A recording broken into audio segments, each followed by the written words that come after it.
Okay, welcome everyone. We're really excited to be with you today. Thanks for joining in at 9 o'clock. We're here today to talk about online marketing for your agency. This is part one of at least a two-part series that we're going to be doing.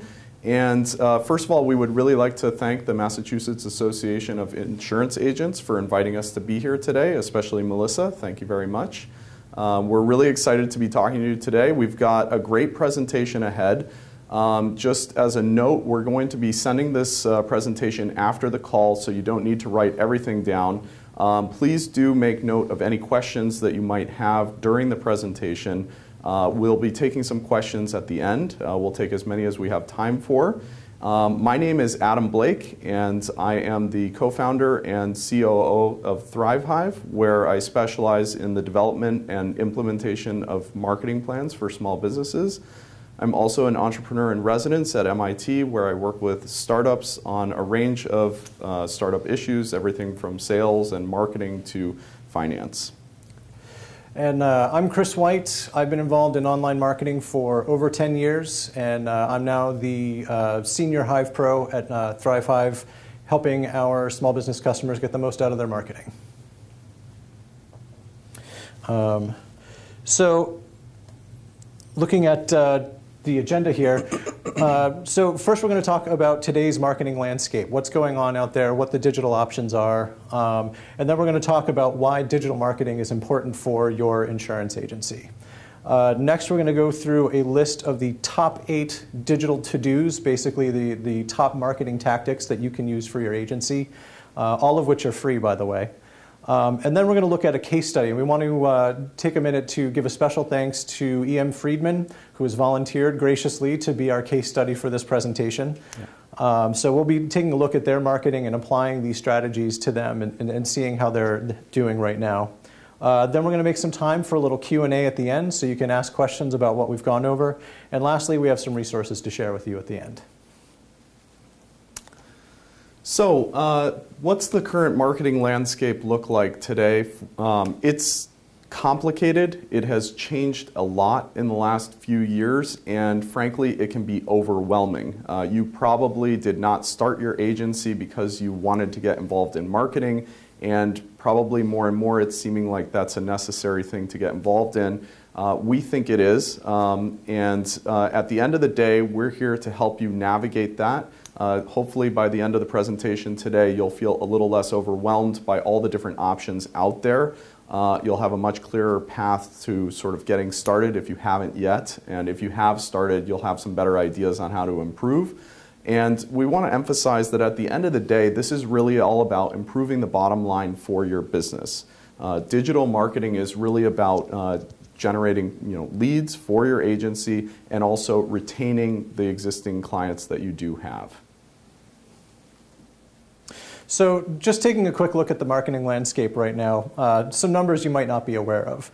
Right now, YouTube users watch more than 3 billion hours of video per month. 91% of online adults use social media regularly, which is a huge number. And 88% of adults in the US have a cell phone, 57% have a laptop, 19% an e-reader, and 19% a tablet. We are an extremely connected society, and so that's why digital marketing more and more has become a vital resource for any business. So why digital marketing for you? And again, this comes down to a couple of key reasons we think you should be embracing digital marketing. The first is really to start capturing what we call digital word of mouth. We know that today your business more than likely is driven primarily or even exclusively by word of mouth. We want to help you take that online and leverage the tools that are available so that you can scale that up. So that's the first reason. The second is to really expand your reach. Whatever the number of people are that you hit today through word of mouth, you can expand sometimes dramatically by embracing digital marketing. So the more people you're getting your business name in front of, the greater chance you have of closing more business. And again, communicating and retaining existing customers, we want to make it as easy as possible for you to get in touch with them when you need to, and that's going to ultimately lead to better retention. Again, the bottom line here is we want to help you grow your business. So here are the 8 tactics we're going to talk about today. We'll run through them real quick. First is online directories. Next is online reviews. We're also going to talk about social media, and then images and video. We're going to talk about your website, blogging, and lastly, measuring it to make sure that you're getting the most out of all of these things.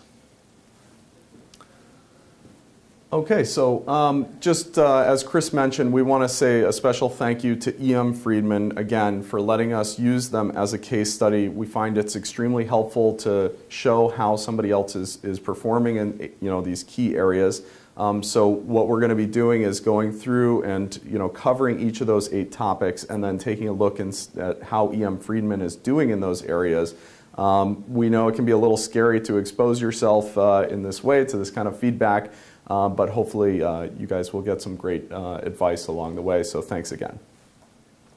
So the first thing we want to talk about is online directories. And these are sort of the modern day version of the Yellow Pages. They're a resource where you can list your basic business information, the name, address, and phone number. So there's a ton of these directories out there. You could probably submit your listing to one every day for the rest of the year and still not hit them all. But many of these have very low traffic and people may never see your listing there. So we wanted to point you to the 2 biggest ones that we think you should go after, and those are Yelp and Google. Google has a service called Google+, and Google+ has their Google+ local listings. Now, when you're submitting your business information to these services, consistency is the key. Making sure that you submit your business name exactly the same in every one of these directories, making sure that your address is exactly the same in every one of these, and your phone number as well. The reason that this is important is that the search engines actually refer to these local directories to find businesses. And so the more consistent you are through all of these, the more positive the search engines can be that they're looking at one specific business. There might be businesses out there that have a similar name or other businesses that are similar to yours in the area. So making sure that they can identify definitively who you are raises that confidence level, and that'll benefit you in the search engines.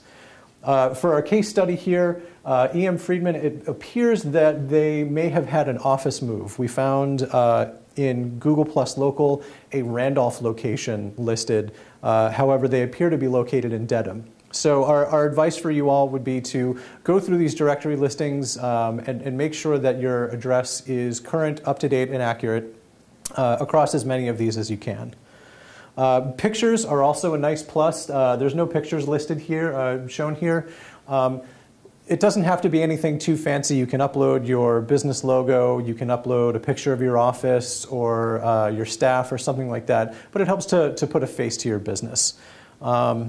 And lastly, just an important point is that Google+ Local actually drives Google Maps. And what that means is that Google Maps uses the information you submit to Google+ Local to find businesses.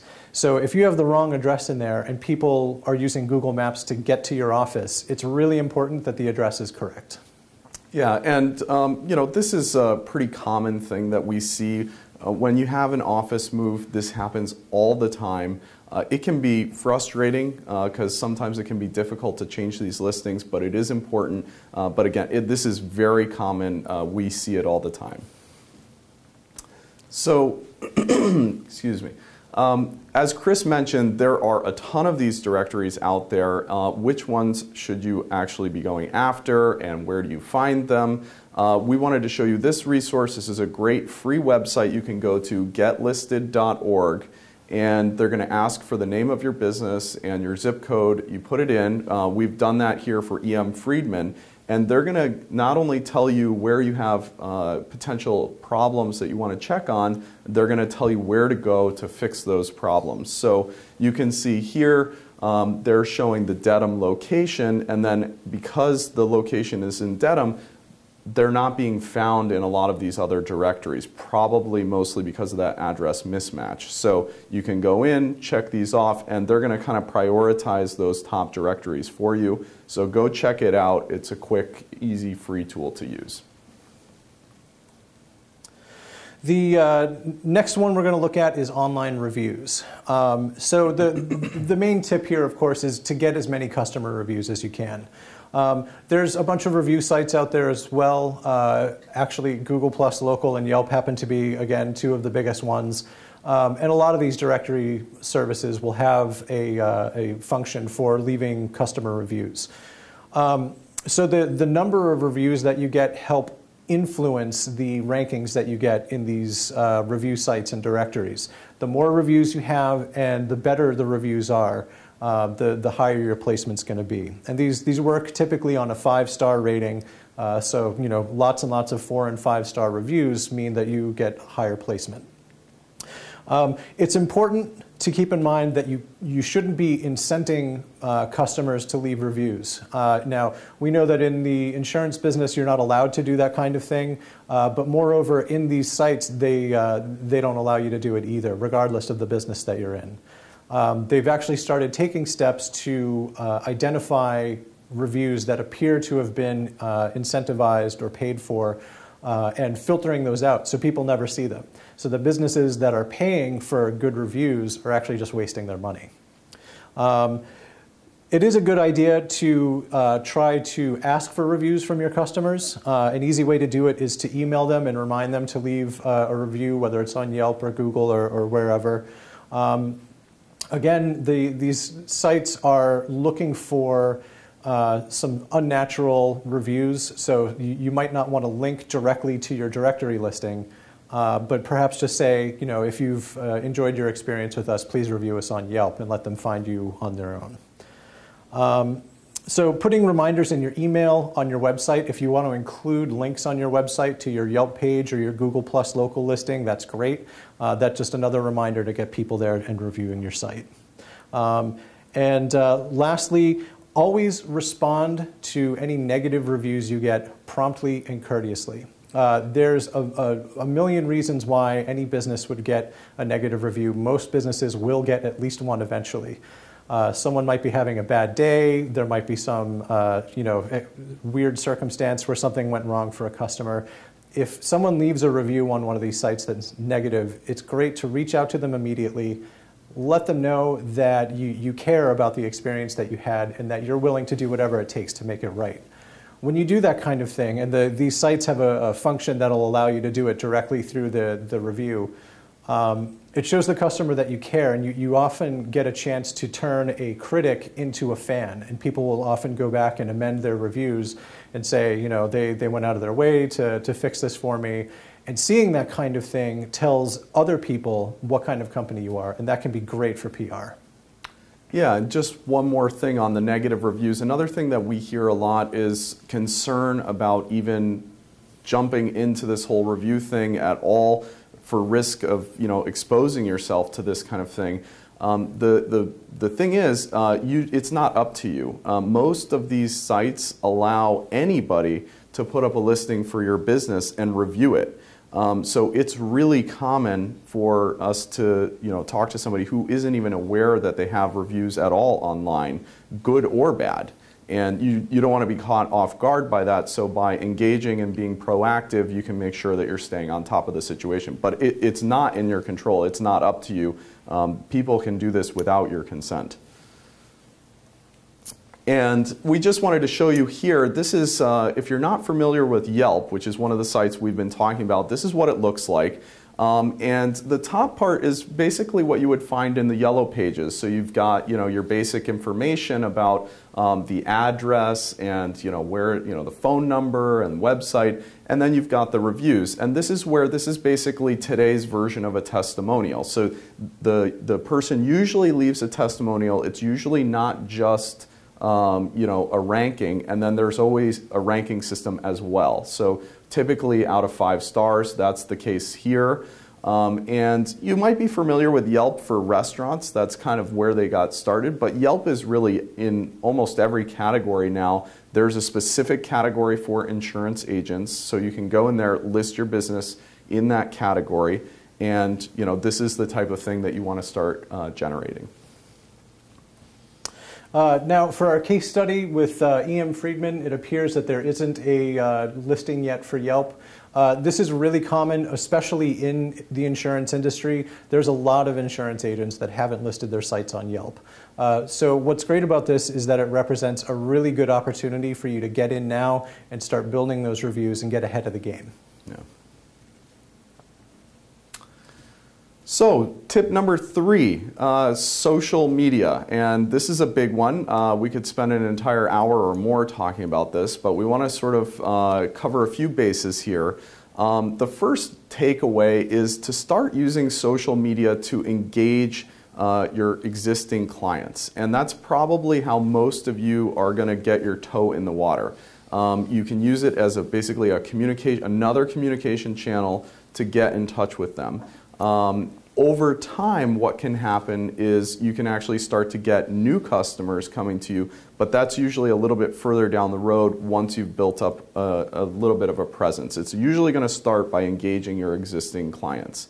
The 3 networks that we want to talk about today are Facebook, Twitter, and LinkedIn, and you've probably heard of all of these. These are the 3 most important social networks for business. Each has its own value, and the first tip that we would have for you is to go in and set up an account, a business account, for each of these social networks if you haven't already. So in each case, you can set up a page specific to your business where you can list all the same kind of basic information, who you are, what your website is, how to get in touch with you, that sort of thing. Now, once you've done that, the other thing to keep in mind here is that you do want to make sure that the business is separated from the personal.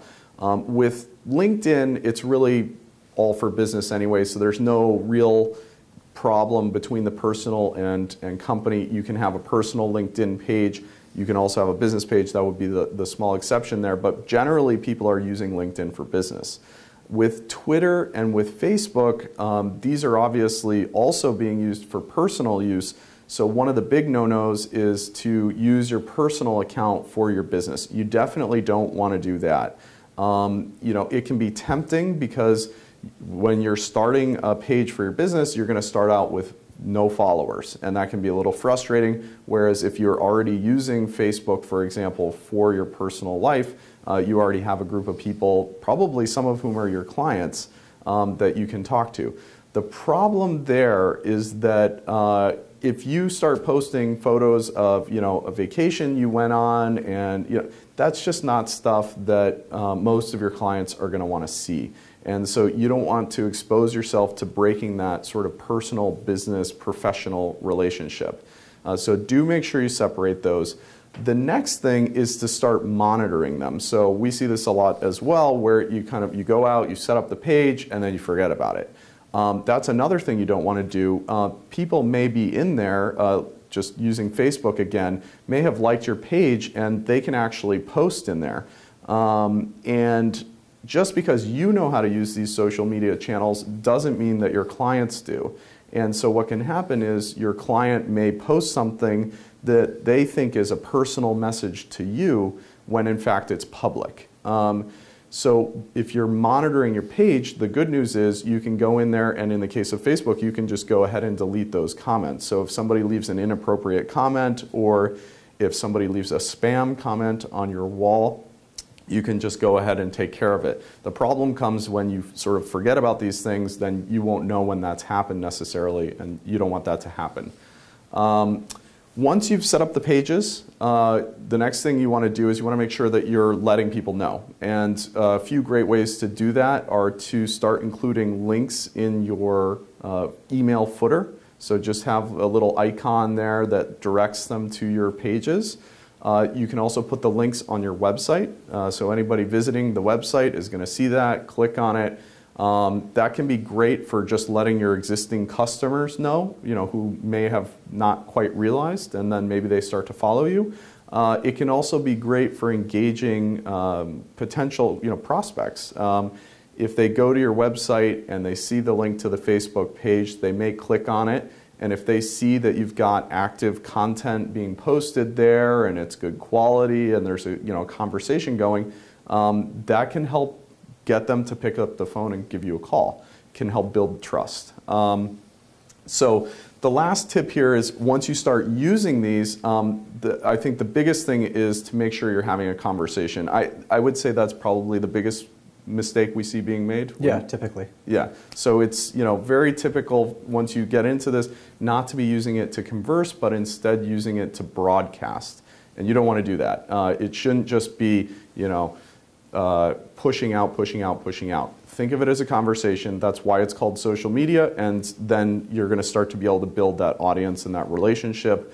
Another little tip is to follow people in order to get followed. So people in Facebook can like your page if it's something that, or if it's somebody that is relevant to your business, you can go ahead and like their page back. In Twitter, you can follow them back if they follow you. That helps build the base of people who are engaging you. So again, taking a look at our case study, EM Friedman, you can see here they have a Twitter account set up with 38 followers. They have their Facebook page with lots of pictures and stuff and interesting information with 28 followers. This is great. They're doing a lot of sharing for a lot of these independent agencies. Having these follower accounts of 38 and 28 feels small at first, but there's not a lot of people doing this right now. So getting in now and starting to build up that audience, there's a lot of great stuff already going on here, which is awesome to see. So they've done a really good job so far. Yeah. So I would say, keep doing what you're doing, keep engaging your audience, and over time that following will start to build. The one thing I did want to point out is that they don't appear to have a LinkedIn business page. And that's something that would be helpful to have rather than just relying on your individual personal pages. Having a business page that everyone at your company can be a member of, and you can post more photos and information and that sort of thing there. But overall, this is a great job. Okay, let's move on to the next section. Section number 4, we're going to talk about images, and in particular, images on your website. The message here is that images are your friend. It can be tempting when you're putting up a website to put a lot of information there, and you should do that, but you don't want to just have it be a block of text, page after page of text. That gets really difficult to absorb. Pictures are a great way to break it up. It helps people engage with your content, and it helps them connect with you so that there's a face behind the website.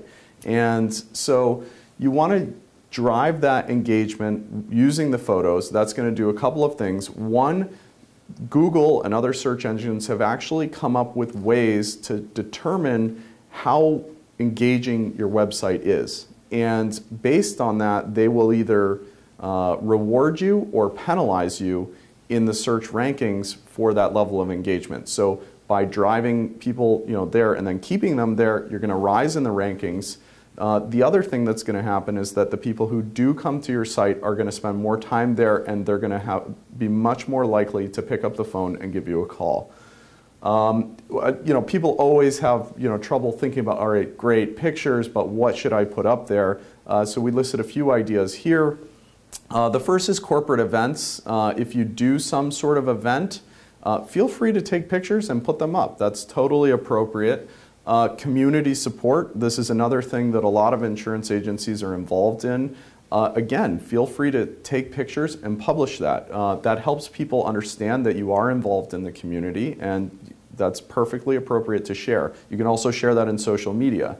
Company outings, again, this is something that is perfectly acceptable to put up there. It helps to humanize who you are, help them connect with you. You don't want to, if you guys go to the water park, you don't want to be taking a bunch of, photos of you guys in your bathing suits. Be careful. There are some boundaries, but a professional setting, perfectly okay. New agents, if you bring on a new agent, great. Instead of just announcing it with some text and an email, use a picture, put it up on the website, put it in social media. New ads, if you've put together some new artwork for ads that you're particularly proud of, feel free to share it in more places than just the ad itself. And then lastly, new insurance products, if there's a way that you can use some imagery to help communicate what the products are about, that's a great target too. So once again, looking at our case study with EM Friedman, here's the homepage for their website. You can see there's not an overwhelming amount of text.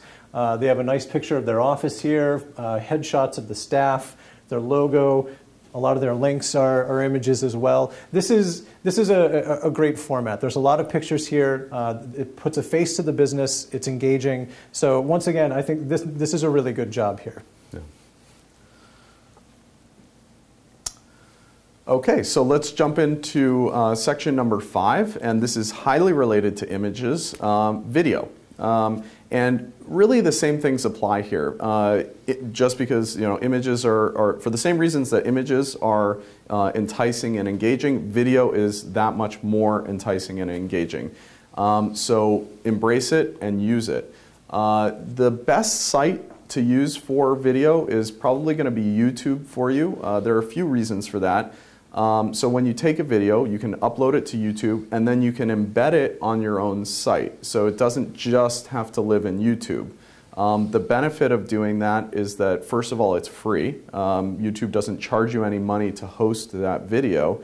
But also, it's going to get you increased visibility in the search engines. Google owns YouTube, so they rank those videos very highly.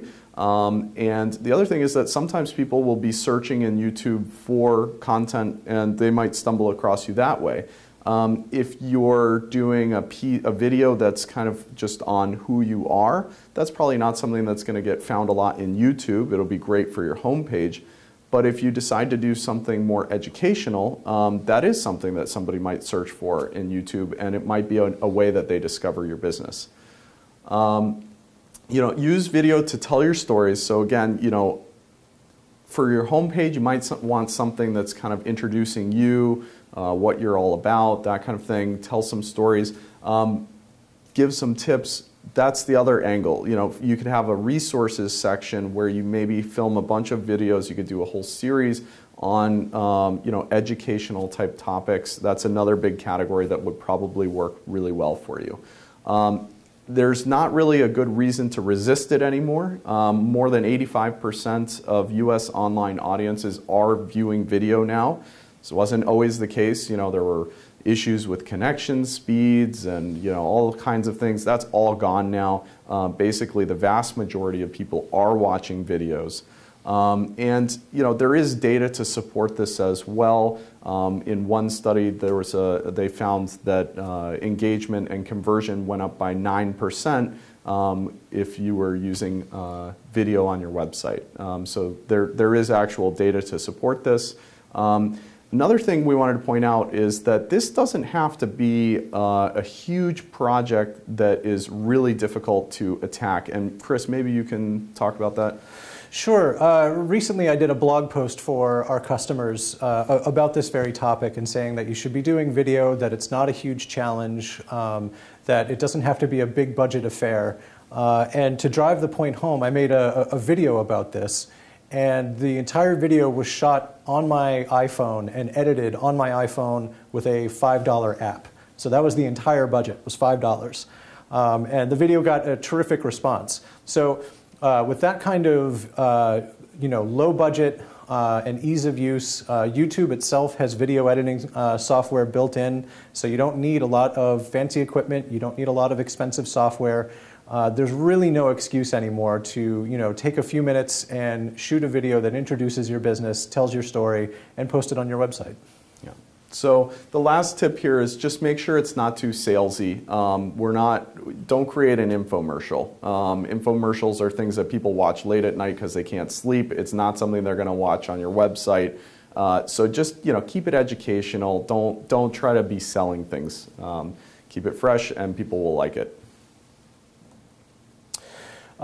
So for our case study, we didn't find any YouTube videos for E.M. Friedman. That is, as we've said, that's very typical, and we're still in the process of convincing people that there's no excuses anymore.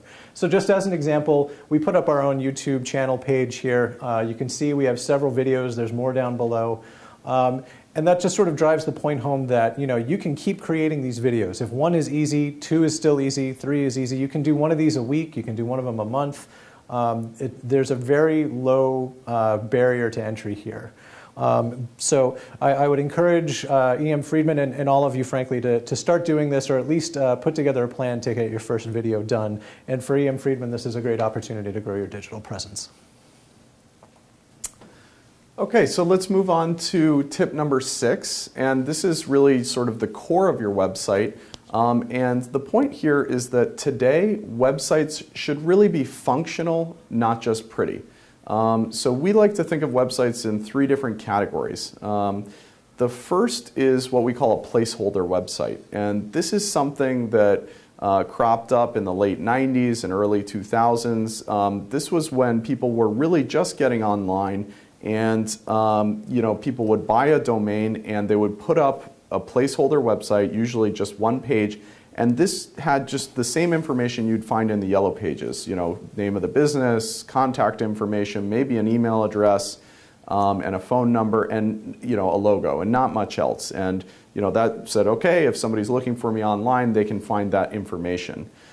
That's really kind of outdated at this point. The directory listings have come in and taken the place of filling that role. And so you really want to move on beyond that stage. It's just a wasted opportunity to engage somebody who might be looking for more information online if that's the type of website that you still have. The second type of website that developed is what's called brochureware. And this was when people started to develop a lot of fancy tools for editing websites, and lots of graphic heavy tools came out, and people basically started creating websites that more or less look like a brochure that they had, sometimes exactly like the brochure. The downside of that, that was definitely an improvement over the placeholder websites. The downside of that is that they're extremely difficult to edit. Once everything is locked into these formats, you can't change anything. And so, your website doesn't get updated more than once every 5 or 10 years, and that's not good. The other thing is that the search engines have a really tough time looking at, and picking up what some of this graphic-heavy content is. And so those sites have started to get pretty significantly penalized in the search results. So this is, again, not something we would recommend. If you've got one of these websites, it's probably time to start thinking about getting a functional website. So that's the third category. And when we're talking about a functional website, there are a few key areas that we like to think about. The first is making sure that the website is easy to edit. There are a lot of great platforms out there today that allow you to go in and edit your website yourself. If you have to call your web designer to make even the smallest change, like if you want to change the phone number or you want to change some words on the page, if you have to call your web designer to do that, your website's really not working for you. There are great solutions out there that will allow anybody to do that. So that's the first thing. The second thing is to make sure that you can have transactions occur if and when that's appropriate. That's a great use of a website. If I want to submit a claim and it's midnight and I can't pick up the phone to get it more, I just want to take care of it before I get into work tomorrow. If I can go to a website and upload that, that's the kind of transaction. It could be e-commerce, but it doesn't have to be e-commerce. Just enabling me to work with your site without involving a human, it just gives another great option for your clients. The third thing is to, and this is really important, is to facilitate the generation of leads. So when a new visitor comes onto the website, are you giving them a good way to become a lead that you can then call and turn into hopefully a client? And this is more than just having a phone number or an email address. There are more advanced ways to do this. This actually is something that we're going to get into in part 2 of this series. So we're not going to go into too much depth on that now, but just be aware that it is something you want your website to be doing for you. And then the last thing here is to make sure the site can be easily found online, and that's about making sure that it's set up properly so that it will rank well in Google. There are things you can do to shoot yourself in the foot on this one, so don't do that. And again, this is something we're going to be covering in much more depth on part 2 of this series. So back to our case study, you can see here with the E.M. Friedman website, they do have, there's a nice layout, and they have their transaction buttons over here. So they have opportunities with their existing customers to get a certificate, make a payment, process a claim, all that good stuff. What we would like to see is this request a quote moved up in importance. This request a quote for insurance is going to be your typical call to action for collecting new leads. It's kind of buried at the bottom of this column, so we'd like to see it up higher, maybe larger, a different format than these other buttons here, something that really calls it out and says, new customers, this is what we need you to do, go here and do this. I'd also like to point out that they have their social media buttons at the bottom of this column, which is great. That's something we recommended earlier in the presentation that you should do, so it's great to see that there as well. Okay, moving on to tip number 7. Blogging is the new newsletter. So probably many of you out there have in the past or maybe still are currently sending out paper newsletters, mailing them out to your clients. Blogging is the new way to do that. So basically the same types of content that you would put into that newsletter that you'd circulate are the types of content that you would put into a blog. And there are a few reasons why you might want to consider starting a blog. The first is that it's going to attract more people to your website, and that when they get there, you're going to have a better chance of converting them into a lead. So if they get to your website and they see an active blog right on the website that has current content, just like going out to your social media page, they can see that you're actively engaging with your clients. They can see the quality of the content that you're putting out, and it's going to help them have enough, faith and trust in you that to pick up the phone and give you a call to start a conversation. Another great area or thing about a blog is that it can help you be positioned as an expert in your field. You can write about your field, and by doing that, again, it just shows that you know what you're talking about, that you can be trusted. Another thing it helps you do is communicate with current customers. So when you write a blog article, you don't want to just publish it to your website and never tell anybody about it in any other way. When you write one of these articles, you can send it out in your email newsletter. You can post it to social media, so it helps you, let current customers know about changes in regulations or anything that might be coming up. It's just another way to communicate with them. Blog as often as you can. You do want to keep the content fresh. So it can be challenging to find the time to write these articles. But once you start doing it, you do want to stick with it. The frequency can vary. You probably ideally want to be doing it at least monthly. If you're doing it quarterly, that's starting to push the boundaries of what's good.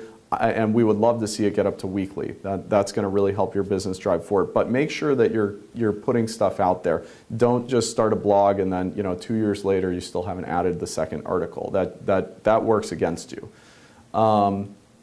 Add pictures. We like to say 1 picture per post at least. Mm-hmm. Make sure that you're engaging the audience. Again, don't just hit them with a block of text. People need a little extra oomph to get engaged with your article. And then, as I mentioned, just make sure that you're including links to your blog. When you publish an article, put it out there in social media, put it out in your email newsletter, that kind of thing. So this is going to represent a really good opportunity for E.M. Friedman to grow their digital presence. You can see here with, we did our blog as an example. E.M. Friedman doesn't appear to have a blog at the moment. And so just as an example of a blog, you can see we have the content here that's being updated regularly. Each blog post has a photo, and we have extra calls to action along the top and the side. So when people are reading this content and soaking up the information that they find interesting, you're also saying at the same time, hey, by the way, sign up for a free quote. Yeah. So the last tip here, number 8, is to measure, refine, and measure again. So digital marketing is not a static thing. And it's not something that, there's one answer, you do it, and you're done. It's evolving, and it's an iterative process. So the only way that you're going to get better and improve and stay current is if you're measuring and refining and changing. There is a saying that, 50% of I know that 50% of my marketing is working, I just don't know which 50%. Don't get in that situation. Today, especially with digital marketing, there are so many great tools out there that can help you measure what's going on. That if you're not doing that, you're just potentially throwing a lot of money down the drain. So expect this to change and evolve over time, and inform it with measurement. There were a couple of things we wanted to point out that you can measure. So first of all, your website, there are a few things you want to be keeping track of there. You want to definitely be tracking the number of visits. What's happening with that? Is it flat over time? Is it going up, or is it going down? That's going to tell you, how you're trending, and if you might need to make some changes to get the traffic to start going back up. You want to track where those visits are coming from. Did you run an ad in, a local online version of the paper? You're going to be able to see if that's actually sending any traffic your way. Keep track of that, and then invest more in the sources that are working, or potentially try to get some new ones that you're not seeing any of. Track your bounces. So a bounce, the technical definition of a bounce on your website is somebody that comes to the site and views just one page and then they leave. They never get to a second page. It's a critical metric to keep track of. The global average for websites is just under 50%. So half of the visitors of your site, on average, are going to get there and leave. If your bounce rate is above that, that's a strong indication that you need to have some more engaging content. So that's where you go back to the images, go back to the video, start putting that in there, and then keep track of the bounce rate. Leads. So again, we do want your website to be working for you, to be generating new business. Keep track of the leads. That's really important. If your website's not generating any leads for you today, that's a missed opportunity. In social media, there's a lot of stuff that you can track.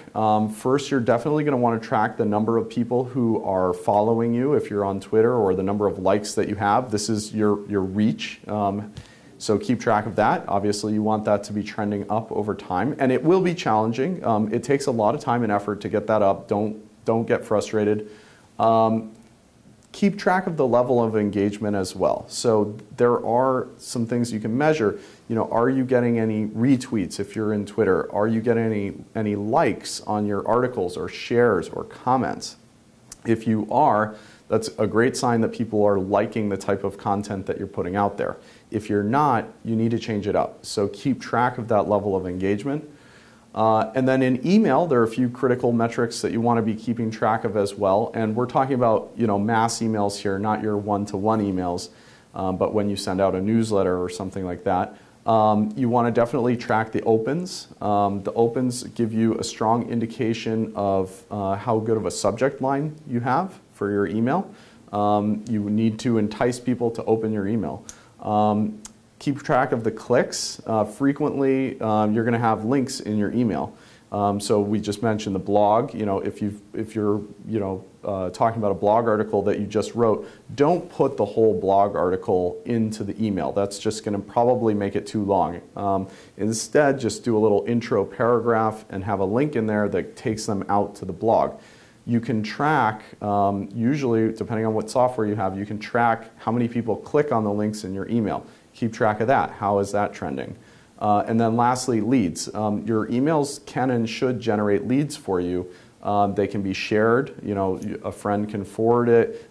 You want to keep track of how that's working for you. So just a quick word about Massachusetts ad regulations for insurance agents. You might all be aware that you can't offer any coupons or discounts for services or referrals. So that goes back to what we were talking about earlier with your reviews. No buying customers through coupons and discounts and that sort of thing. And also, contests and raffles are okay, but you need to be careful. They can't be tied to purchasing anything. So it should be no purchase necessary to enter the raffle. Okay, so we just wanted to wrap up by going through E.M. Friedman again, kind of the takeaways that we had. So let's dive in. Overall, I think they were doing pretty well. Yeah, you know, definitely. With everyone, there are always areas to improve. E.M. Friedman's doing great. Definitely some opportunities, though. So in online directories, the big issue there is definitely the address issue. Get in there, be proactive, and fix that. That's pretty high priority. Reviews, you know, there are not as many insurance agents as restaurants have reviews, so I'm not surprised that they didn't have any. That said, this is a great way to get a leg up. So anybody that's on this call today, you know, this is a way to sort of, you know, start competing and getting ahead. Same for E.M. Friedman. Social media, great job. Yeah, you know, they don't have the LinkedIn page. Some of the employees are on LinkedIn. Just set up the LinkedIn page and you're off to a great start. Images, great job. Again, you know, we both felt like, you know, these are people, real people behind the business that we can call, and we see the building, and, you know, it's great. So for video is a great opportunity to grow. Again, it's not complicated. It doesn't have to be a big production. If you have budget for a high quality video, by all means, make one. It'll look great and say a lot about your business, but it doesn't have to be a huge production. The website is off to a great start. Like we said, we want to see separating the new customer lead generating asset, the get a quote now, separated from the current customer transactions of paying your bill and that sort of thing. A blog is another great opportunity to grow here, producing lots of fresh content, gives something for the search engines to find, gives engaging content for potential customers and current customers as well. And lastly, measure. Make sure you're using some sort of tool to see how all of these things are working for you so you can do more of what works, less of what doesn't, and refine and improve over time. Okay, so I think with that, if there are any questions, we'll take them. We've got a few minutes left here. We are going to do a second part of this series, and we'll send out more information again, but you know, we're going to really dig into how to get that website converting you know, traffic into leads for you. So do sign up for that. At the end, we're also going to have a resources page for you that we set up specifically for MAIA, where you can go if you're interested in getting some other marketing resources, and that's going to also be sent around after this along with the PDF. But with that, we'd be happy to take any questions. All right. The first question is from Stacy, and she wants to know, is Google Plus Local different than a Google Places page? And is there any way to convert them? Like, are those the same? Are they different? Yeah, okay. So let's repeat the question. Yeah, the question was, is a Google Plus Local listing the same as a Google Places page? And the answer to that is they're basically the same thing. So Google is doing away with Google Places and converting all of those old Places listing to Google Plus Local listings. If you check right now, you might notice that your Google Places, your old Google Places listing looks totally different, and it looks like it belongs on Google Plus. So a lot of these are being converted automatically. So all of the information that was there in your Google Places listing is being imported into Google Plus Local. So you shouldn't really have to do a whole lot, but it definitely would be a good idea to take a look and make sure that everything looks right. And again, just review to make sure that all your information is current and accurate. Yeah, but Google Places is basically going to be going away. Yeah. Okay. The second question is from Alexis. She wants to know the app you use to edit the video on your iPhone. Repeat the question. So Alexis asked what the app I used to edit the video on my iPhone was. It was actually Apple's own iVideo software. There's several apps in the App Store. They're all pretty inexpensive. And just to help you out, there's a video clip app that has free open source video clips on an astounding array of topics. So if you want to shoot a couple shots in your office, but then have some other sort of picturesque scenes, you can browse through that and just drag them right into your video. And I'm pretty sure that app is free. So look around for it. I forget the name of it off the top of my head, but it's definitely worth getting. And how long did it take you to shoot that video? The video itself, I think, is 2 minutes long, and I did it probably in 3 or 4 takes, so I guess less than 10 minutes. Okay, start to finish. 10 minutes, everyone on this call can have a video on their site, or at least on YouTube today. Yeah. Our next question is from a older family agency, so they've been in business for 50 plus years. They have no social media presence. Should they start by perfecting one area, like perfecting their Facebook presence before going all out, or should they start everywhere? Okay, so the question was about an older agency that doesn't have any social media set up, and how should they attack that? Should they start with one and perfect it and then branch out, or vice versa? There are a lot of ways you can do this. I guess if you're worried about time, what I would suggest you do is start with Facebook. Facebook, you need to be more proactive. You need to be more on top of what you're doing, and that's probably going to be the best place for you to start. So definitely start there. Then what I would say is, if that's going okay, start the Twitter account as well, because there are a lot of tools out there that will at least allow you to be, when you're posting to Facebook, you can also simultaneously post to Twitter, so it doesn't take a lot of time. Now, if you do it that way, and that's the only way you do it in Twitter, the Twitter following won't really be growing too well, but at least you'll sort of have a toe in the water, and I don't think too much will go wrong with Twitter. And then as far as LinkedIn goes, I would probably just go ahead and set that page up, at least set up the business page, because that's one that doesn't really require active monitoring. There is, people can follow your business and stuff, but that doesn't happen too much. So I guess just to sum up, I would start the LinkedIn page, definitely start with Facebook, and then layer on Twitter after that if and when you're comfortable, but don't be afraid of getting started in all of them right away if you want to jump in. Can you talk a little bit about Vimeo versus YouTube? Some people feel that Vimeo looks better. Is YouTube really that much better for SEO? So repeat the question. So the question was, is YouTube the only way to go, or is Vimeo a good alternative? Because some people think that Vimeo looks better. Personally, I would agree that I think Vimeo looks better. Vimeo looks better. Yeah, it's a very sharp product. The advantage of YouTube is that YouTube has a gigantic audience. So you have a much greater potential for people that are on YouTube to stumble across your content. I think when Google acquired YouTube years ago, one of the press releases they had was that Google had then acquired the second largest search engine in the world. And that's really what it is. People go on there and they search for content. So it's a gigantic resource, so you expose yourself to a lot more potential traffic.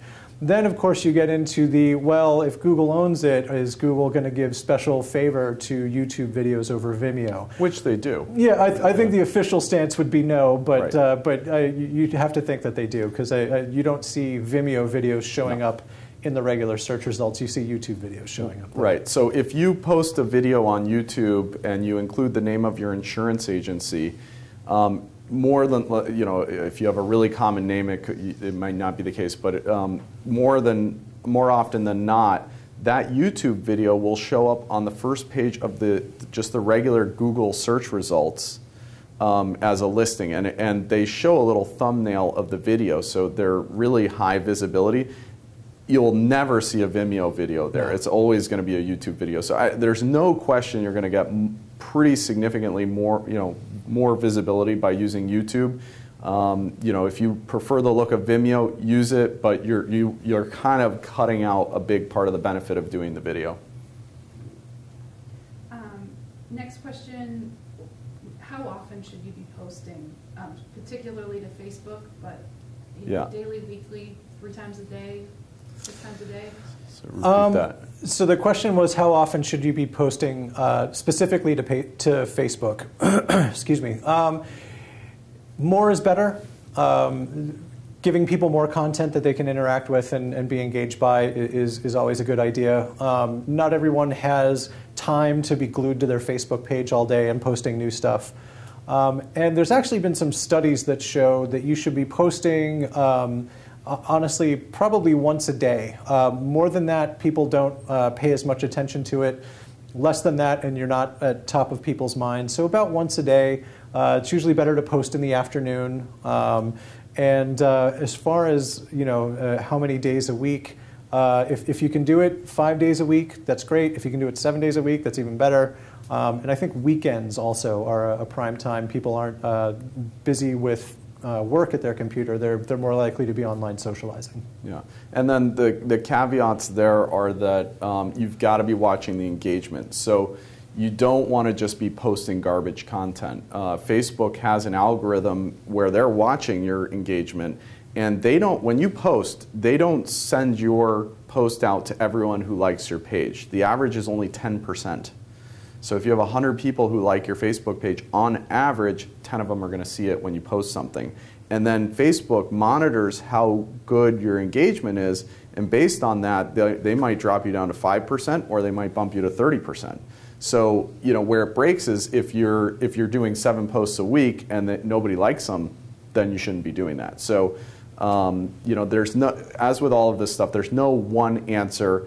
Get going, at least weekly, I would say. If you can do a few times a week, better. Once a day, great, with the caveat that it's got to be good.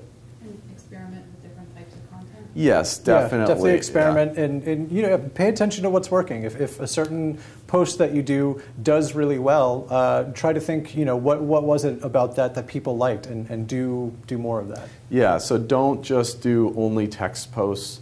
Don't just do photo posts. You mix it up, change it up, and people don't. If you start doing the same thing every time, then people start to tune it out. Our last question, I think, is actually from Chris at EM Friedman. Oh, hi, Chris.